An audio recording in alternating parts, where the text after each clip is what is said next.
nation continues to reel under coronavirus as 15 COVID-19 related deaths were confirmed yesterday. Meanwhile, health experts are still unsure whether the third wave of the infection has reached its peak, even as they had earlier maintained that it would reach its peak around the end of January.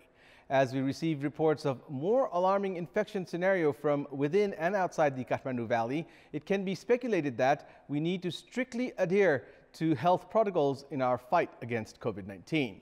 Good morning, I'm Bidhya and these are the headlines of the hour. Government revenue collection falls short of funding the salary of government officials. Efforts underway to slash 375 billion rupees allocated for development expenditure. Political and legal complications pile up amid power struggle among the major political parties. President Bhandari urges Premier Devi to hold polls as per constitutional guidelines. The U.S. requests for an open UN Security Council meeting to discuss the crisis over Ukraine, threatens to halt the opening of a key pipeline that sends Russian gas to Western Europe if Russia invades Ukraine. And the Iranian national team becomes the first team to qualify for the FIFA World Cup Qatar 2022 from Asia after defeating Iraq by a solitary goal.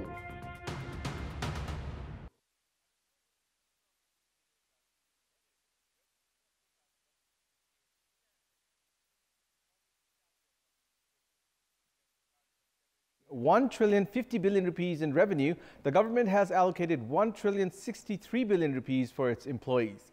Despite failure to reduce the current expenditure, the government is making preparations to reduce ₹375 billion allocated for development expenditure.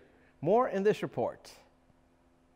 The Ministry of Finance had spent only 3% of the budget allocated for development in the first 6 months of the ongoing fiscal year. However, the government has already spent more than ₹7 billion for salary of its employees, purchase of vehicles, and organizing seminars and other programs. The Ministry of Youth and Sports has spent only 2% in development expenditure, while the amount is 12 times more for current expenditure. Likewise, the Ministry of Defence has spent 54% in salaries and benefits, with only 16% in development expenditure. The condition of the Office of the Prime Minister and the Council of Ministers, Ministry of Drinking Water, Home, Culture and Tourism, Foreign Affairs and Physical Infrastructures, among others, share the same plight. Along with maximum expenditure in salary and benefits for the officials, the government has been increasing the size of its expenses in meetings, seminars, trainings and other programs, including purchase of vehicles and fuel. The government mechanism, which has spent the large chunk of the revenue collected from taxes paid by the public in salary and benefits for its employees, has ignored development expenditures. Even in such dire situation, the government has made arrangements to reduce funds allocated for development expenditure. With the failure in generating the targeted revenue, the government has begun collecting loans to fund the remuneration and benefits of its employees. Meanwhile, the plan of the government, which has revised the budget prepared by its predecessor to reduce the current expenditure by 10%, is still limited in documents. Political and legal complications are piling up in the country due to the power struggle among the major political parties. However, instead of finding solutions to existing problems, the ruling and opposition parties are involved in blame games, resulting in the dispute on the dates for the local elections. Even as the ruling coalition is in favor of delaying the elections to follow constitutional provisions, main opposition CPN-UML is firm in its stand of holding the polls by mid-May. In the given situation, the House of Representatives, where discussions on contrasting provisions of the Constitution and laws should have been held, has remained almost dysfunctional. The ruling coalition has blamed CPN-UML for obstructing the parliament, as several contentious issues, including the complications at the judiciary, have remained stranded.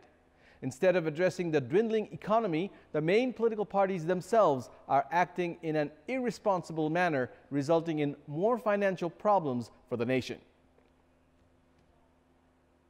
President Bidhya Devi Bhandari has urged Prime Minister Devi to hold elections as provisioned by the Constitution.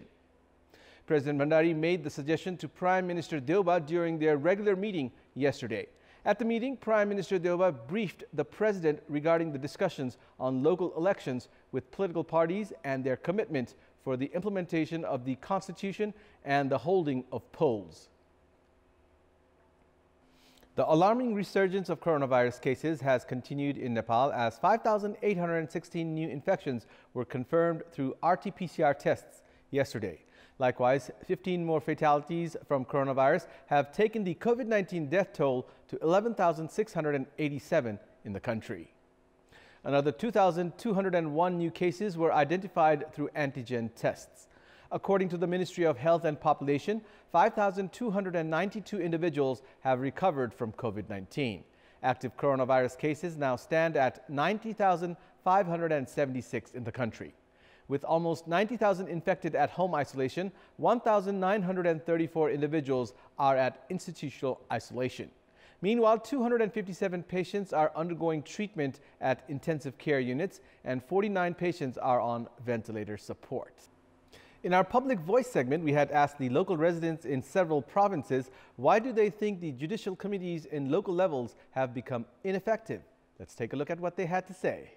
Public Voice brought to you by Ambe Steels, जे बन्छ दिगो बन्छ 3 गुना बढी टिक्छ दाम ठीक छ हुलास ग्याल्भोलुम शक्तिशाली हंसी cement अब 53 ग्रेड सहित हंसी सिमेन्ट डिश होम खुशीको कनेक्सन हिरो सुपर स्प्लेन्डर नेपालको अति लोकप्रिय motorcycle Nobel college Sinamangal Kathmandu साधारण बल्ब भन्दा उज्यालो वेगा एलईडी बल्ब भविष्य उज्यालो छ पञ्चकन्या टीएमटी फलामे छड सदैव विश्वासिलो सुरक्षित निर्माणको लागि हाम्रो विश्वास राइनो डक्टिलिटी भविष्य सोचौं स्मार्ट बनाऊ पानी बचाऊ पञ्चकन्या स्टेनलेस स्टील ट्याङ्क कानुनी ज्ञान नहुँदा गर्न नसकेका हुन् निष्पक्ष रूपमा काम गर्न नसक्दा असफल भए ऐन कानुनको पर्याप्तता छैन न्यायिक समिति छ तर इजलास छैन ज्ञान भएका मान्छेहरुको कमी छ शिक्षित नहुनको कारणले कुनै निवेदन न्यायिक समितिमा जाँदैन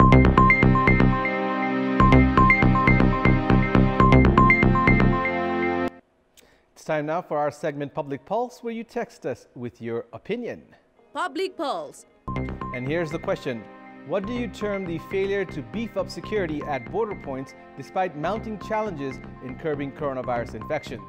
Your options are A, managerial weakness, B, lack of human resource, and C, lack of awareness. The voting is on. Type NEWS, select your option A, B, or C, and send it to 34001 to share your opinion with us. And it's time now for the sports news. Sports news.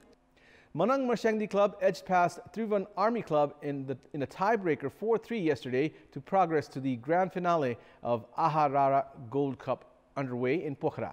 Manang Marshangdi have set up the title clash against Armed Police Force tomorrow.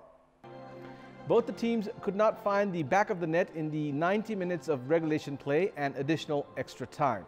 Manang could have scored in the 10th minute, but Bimal Rana failed to convert from the spot. The match was then taken to a penalty shootout where Franklin Kote, Shiva Gurung, Rupesh Keshi and Olawale Afiz scored for Manang, while Bishwa Adhikari missed his effort.